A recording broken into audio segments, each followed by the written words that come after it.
કોઈની જરૂર નહીં પડે એવી અનંત પ્રેમ પ્રદાન કરું, કોઈની જરૂર ના પડે, કોઈની કમી ના લાગે જીવનમાં, એવું સુખ પ્રદાન કરવા વાળી રોમવારી મેલડી.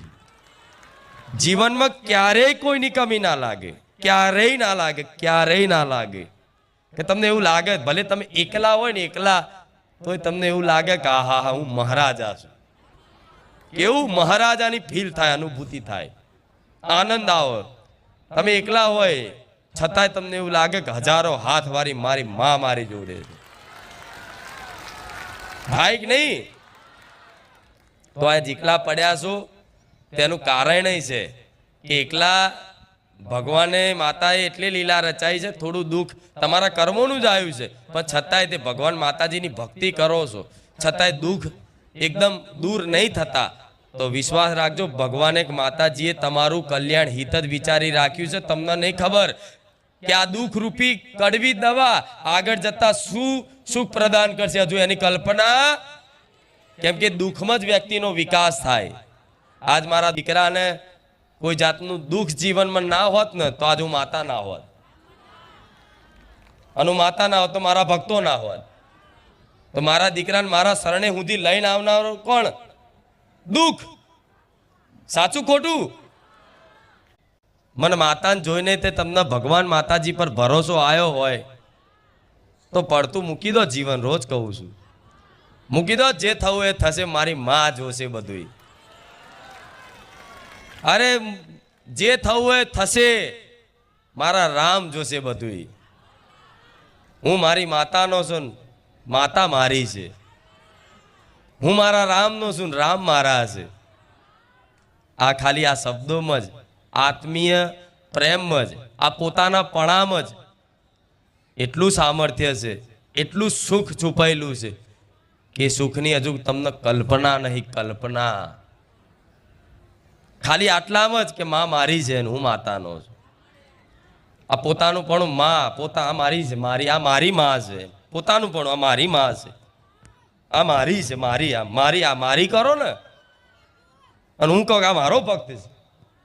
બસ આ મા દીકરાના પ્રેમમાં જ, આ ભક્તિમાં જ હું કશું દુનિયામાં નડવા ના દઉં. એ નડતરના નડવાનું ભૂલવાડ દઉં, એ મેલડી છું. કેવું? એ નડતર કોઈ લાગતું હોય ને કે કશુંક નડે છે અમને, તો હું એ મહામાયા, હું એ રાજ રાજેશ્વરી મહામાયા મેલડી, ઉગતા પોરની મહામાયા મેલડી છું. હું એ રામવાડી ખુખાર મેલડી છું. કે નડવા વાળા નડતર ના નડવાનું ભૂલવાડ દઉં, હું એ ખુખાર મેલડી. રામ રામ. તો 100 200 વખત થઈ ગયું. કોઈનો ફોન આવ્યો તો શું બોલે? રામ રામ. હેલો નહીં, આ તો કે હાલો હાલો હાલો હાલો હાલો હાલો હાલો ચમ બોલો છે ખબર નહીં તમને? ખબર છે હલો ચમ બોલવામાં આવે છે? કહું? હા કહી દો હેડો. હેલો શબ્દ આપણો પહેલા તો ભારતમાં પહેલેથી જ દરેક ગામડાઓમાં રામ રામ થતું. દિવાળીના રામ રામ થતું ને. અને અત્યારે તો ફોન હેલો એટલે કે હા બોલો હેલો, 4 વખત તો હેલો બોલશે.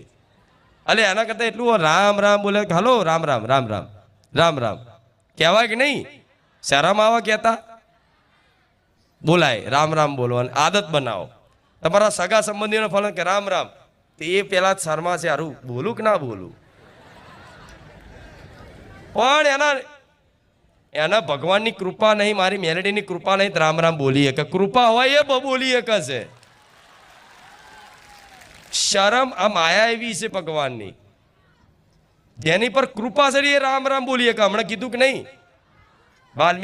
વાલ્મીકીજીની વાત કરી ઋષિની, જેની પર કૃપા હોય ને ભગવાનનું એ બોલીએ કે છે.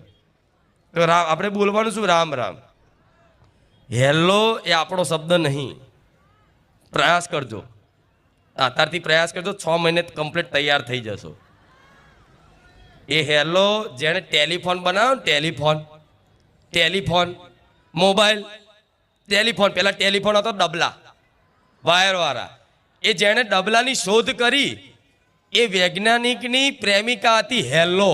એનો પહેલો ફોન એને કર્યો તો હેલો હેલો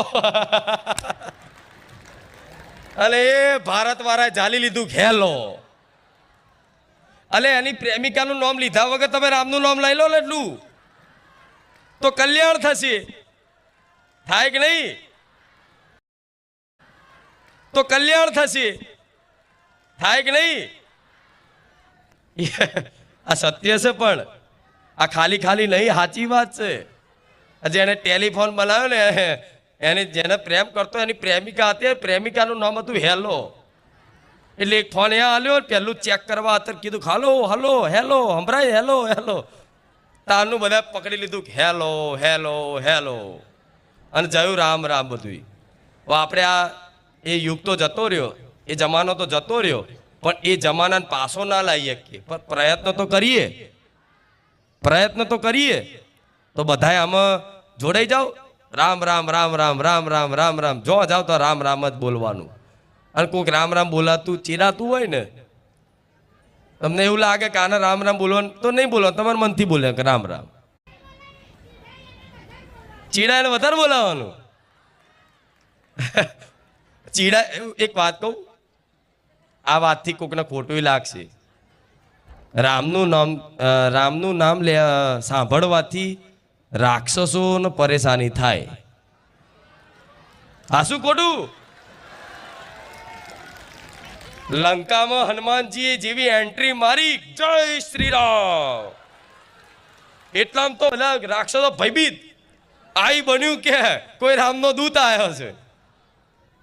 એ રામનું નામ સાંભળીને તો લંકામાં ત્રાહીમામ મચી ગયો, ભાગ દોડ થઈ ગઈ. ઓહો, રામનું નામ લઈને કોણ આવ્યું? આઈ બન્યું આજે. રાવણે હલી ગયો તો આ રામનું નામ એને જ અપ્રિય લાગશે કે જે રાક્ષસ હશે.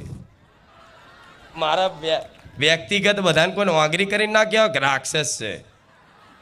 પણ પેલા દેવ હતા તો દાનવ હતા, તો અત્યારે તે ભલે કળિયુગ છે, સિંગડા વગરના રાક્ષસો ફરે છે.